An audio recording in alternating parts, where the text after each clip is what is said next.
Hello, and welcome back again. Should be episode 2 of Where Have I Been? We'll see, but I'm going to start off with Where Have I Been? But before we get started, I want to send somebody some encouragement. Something that came across my feed this morning. Just want you guys to listen. If you're not into it, fine. It's about a minute long video. Welcome back to Let's Go Joe Podcast. I'm going to start you off with this encouragement. Here you go. It's coming from my guy. So if you're a little older, I got older parents. My dad was a quartet guy. So Bishop James Bolton. Just a little verse, like you said. All you gotta do is listen. And if you don't like gospel music, it's fine. Just hear me out. It's my guy right here.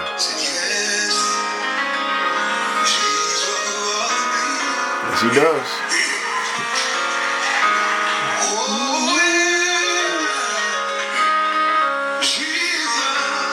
Come on. For all y'all that don't know, he does. He ain't got no picks neither.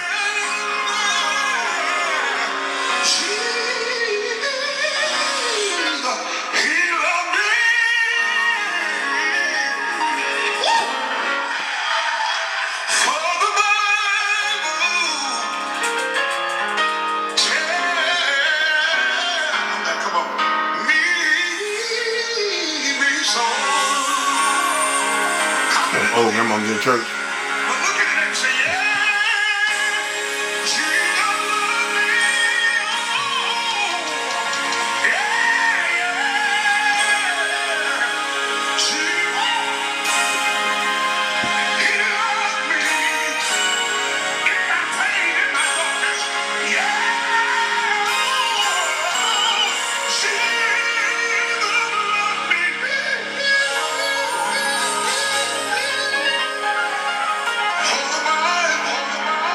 Keep this in mind if you're having a rough day.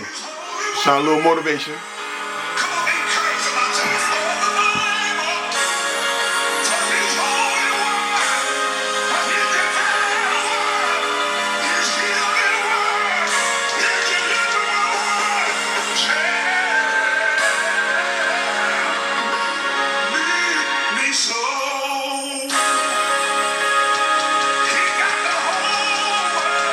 Y'all hear him?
Y'all hear him?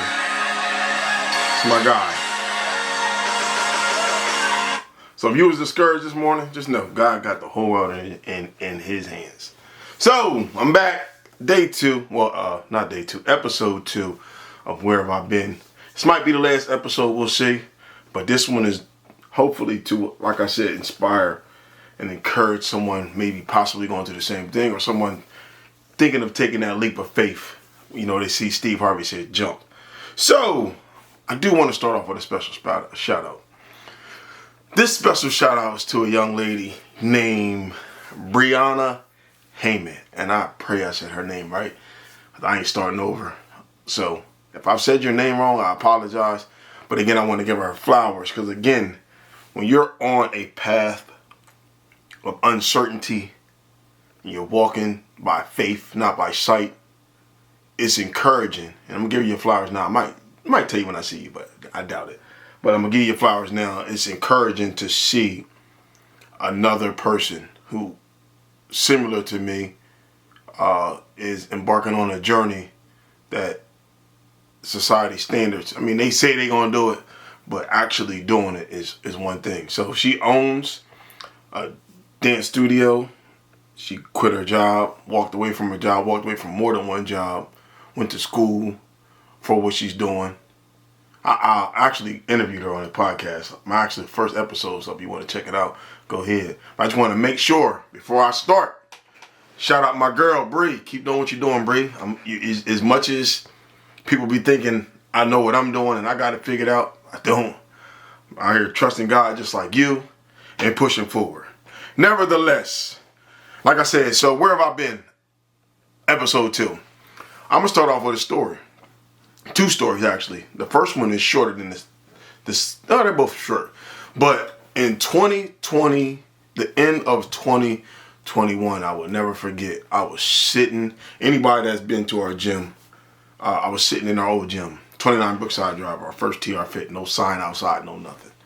Just sitting outside of there one day in between classes. And, things were going well.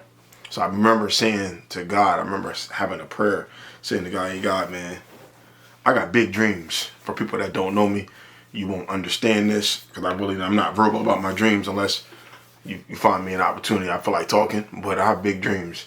One of my big dreams is to have for this one location to be global, international, whatever that looks like. It's not up to me, it's up to God, but I still had big dreams. So I never forget I was sitting across the street from the gym. I was tired because at this time I was literally there from sun up to sundown, which is cool. I'm not tripping about that. But I was there from sun up to sundown. So I was sitting across the street and I said, God, whatever you got to do to make me into the person that you need me to be for this business to go where it needs to go, you have my permission. So I think a valuable lesson I learned after that was be careful what you ask for because you're going to get it, right? So like the story of Job, people who ever read the Bible, like things got really, really bad before they got good.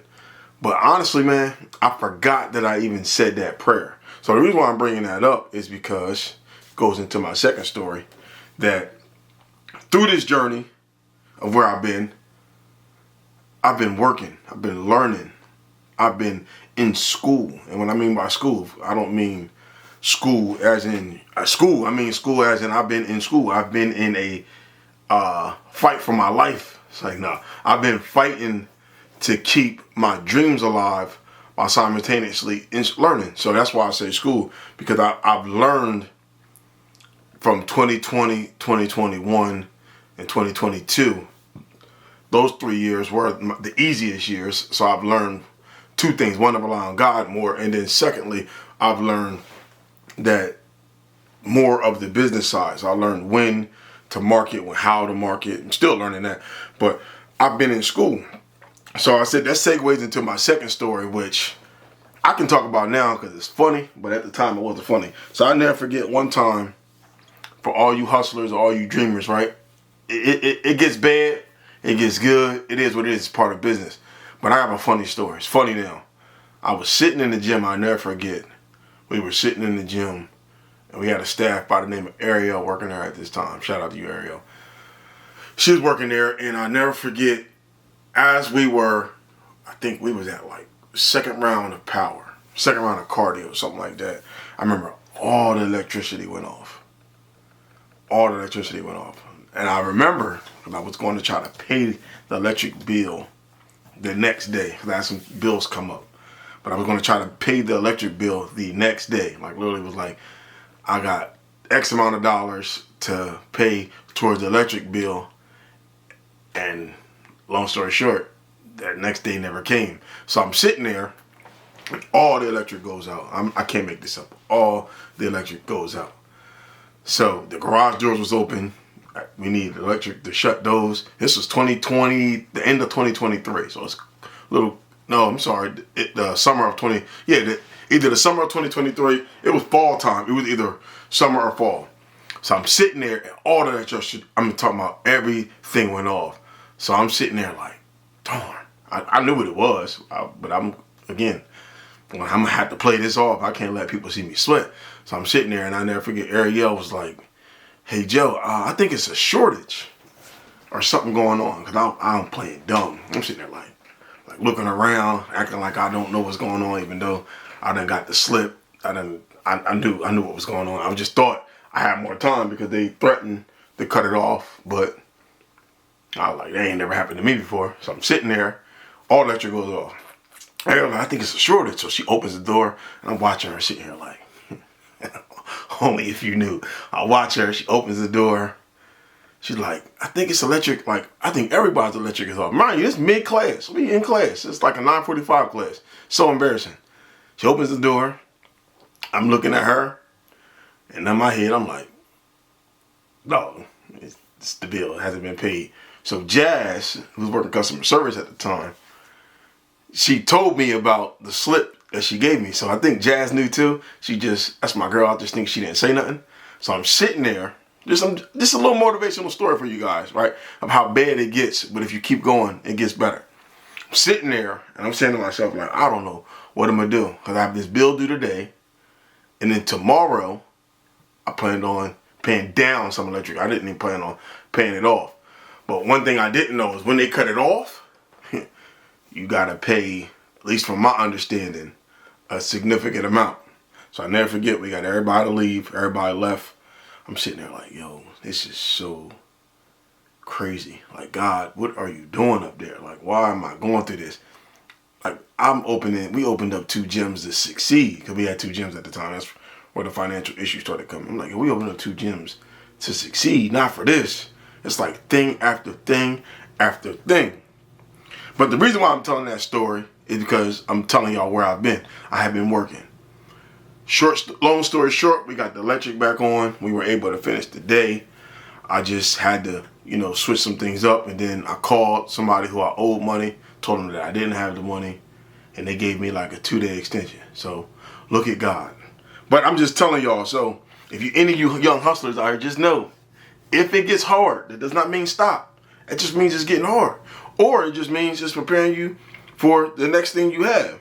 And I'm also here to tell you that watch what you pray for, because I'm telling you, things will, I think at this point now, I'm a little older, I think things have to get hard for you to appreciate when things get easier. Because throughout, and I got story after story, I can go on, that was just a quick little story I want to tell you, but throughout this entire journey, and I'm on year 6, throughout this entire journey, I still have learned that things get better, and also things get worse. So when I say I've been in school, I legit can stand here and tell you that in order to be successful as a businessman, entrepreneur, hustler, whatever you want to be, you got to be ready to go through whatever comes with it, 1. And 2, you got to be willing to work. Like, one point up until we hired Tyshana, I was on scheduling, payroll, I was doing it all. And, through the grace of God, I was able to get rid of some of that stuff. But again, you have to be willing to work, and you have to be willing to do whatever. So again, where have I been? I've been chasing my dreams. So I want people to know, right? Another, little hopefully inspirational thing for you young hustlers out there. You have to be, at least I was, and I still am, you have to be willing to risk it all. So when I turned 26, well, I've known my wife for a very long time, but when I turned 26, I started taking a liking to her. And around that time, I was very transparent with her, like, yo, man, I have big dreams. I don't know when they're gonna happen. I don't know how they're gonna happen. But I knew how. But I got big dreams. So, and I'm going smart with this story. So I remember specifically sitting down and us talking. And I'm gonna get into a little bit more story about this. But I remember us talking about like my dreams. And I would always ask her, "What are your dreams?" And she would always sit and tell me, "Oh, I really don't have no dreams," which was attractive to me because I'm not necessarily the type of guy that wants to be with someone. Nothing against it, but I'm not this whole independent women and all that. That's cool. It's just not for me. So I always wanted a woman that could help me with my dreams, and I found that. But the reason why I'm bringing this story up for all you young hustlers out here is because when we first started talking, I'll never forget, I was telling her I was willing to lose everything. And I don't think she understood what I meant until, we actually had to do it. So we got married at 20, I think I was 32. So we started dating, I was 27, 4 years later. I was like 31, 32. We got married. And mind you, this whole time, I'm just investing in a product. I'm investing in a harness. I'm investing in my little brother doing workout videos. By then, the prototype was done. I paid for us to go to Houston to this expo where we got a lot of exposure. So I'm just financially investing. Like there wasn't like no real, like I was able to still save money, us live our lifestyle however we wanted to. We bought a house together, the whole nine. It wasn't no big issue until the business opened. So I'll never forget telling her like, "Yo, I'm quitting my job." And she's a question answer. "Why are you quitting your job? Why this and this?" Quit my job. I can't do both and be successful. At least this is what I thought at that time. So I quit my job, and I'll never forget, I came home. I came home, and she was standing in front of me, and I was like, hey, Ashley, let's talk. She's like, "What's up?" I was like, I quit my job. Burst into tears, man. Burst into tears. And I'm a like sarcastic guy, so I think everything is funny. But I've never seen my wife cry in that capacity. I've never seen her like cry like that, because it was like, dog, like I'm a provider. You know we're gonna be all right. But the uncertainty, and I've never seen my wife cry because of me, if that makes sense. So this was all new territory for me. I was like, yo, I don't understand. Like, what's the issue? Why are you crying? Like we've been good this long. You knew this was coming, and of course she heard me talking about it, but to actually live it was a different experience for her. So I'll never forget, and it still drives me to this day. I never forget telling her I quit my job and sitting there and having to talk to her and watch her cry. And I'm talking about she was crying for a minute too. Like I was sitting here like, no, stop crying. I can't keep hugging you. Like it is what it is. I made my decision. Like let's move on. I quit. We're gonna be all right. And we was all right, and we still are all right. But I'll tell you this, things got hard. But the reason why I brought this story up, one, because for all you people that are saying there's no good women out there, I disagree, and I don't buy into that narrative. But secondly, I really truly believe you have to be willing to risk it all. So the reason why I brought my wife up is because prior to opening up the gym, I told her, I said, I'm not going to be happy with you if I don't pursue my dreams. And I think she was, well, I don't think, she kind of was like, what you mean by that? Like, I'm willing to walk away from everything. My wife, my house, like this house we bought, I'm willing to walk away from everything to pursue my dream, because what's in this imagination of mine, this little brain that goes crazy all the time, always thinking, I believe it can manifest. And I heard people like Kevin Hart, Tyler Perry, all these people saying like everything, the lifestyle they're living was a dream that came true because they didn't give up. So I told my wife, look, Ashley, like if you're not cool with this, unfortunately, this ain't gonna work. 6 years in, we still good, but it definitely got rocky. Because when I initially quit working my job, and I quit 2 jobs, I was paying a lot of bills. I still do pay a lot of bills. I still pay all my bills. Actually, now that I'm sitting here thinking about it. But 4 years later, God blessed me with a little boy named Joseph Todd III. So my wife got pregnant. And boy, oh boy, did it get different. I don't want to say hard, because it didn't get hard, but it got different. But at the end of the day, man, we made it through it. And again, I'm just here to inspire. So I wanted to take time to tell you where I've been. And I think I'm going to move past this conversation. And then as I get into more and more details of why and what I want to use for this platform, I just figured, this was what I'm here to do. But for all you young hustlers, I ain't got much more to say to that. I just wanted to come on here and, tell you where I've been, part 2, and tell you, even when it gets hard, man, I'm telling you, the hardest it gets, the harder and the harder it gets, the more and more my advice to you, if you're a man of God, is to pray and don't worry. Because one thing I learned is you can't do both. Stop praying and worrying. If you're going to pray, don't worry. If you're going to worry, don't pray. But through it all, I'm telling you, if you're built to last and if you have a good product, you will be all right. That's all I got for y'all today. Again, just a little small motivation. Hopefully you listen to this on your way to work. Listening to this somewhere. Woman, if you're with a man and he's not, performing, or he has a dream and he's not providing for you at this time, and he used to be able to, but he's like passionate about his dream and he really is pursuing it. Not a person that's just talking. Because I'm not going to get behind that. Talk is cheap. But a person that's really waking up every day, no matter what it looks like, and is giving it their all, whether it's a good day, a bad day. Ladies, be patient, because you just never know what's going to happen. That's all I got for you guys today. See you guys soon. That's all I have. Have a great day. Have a blessed day. And make sure you pray every day.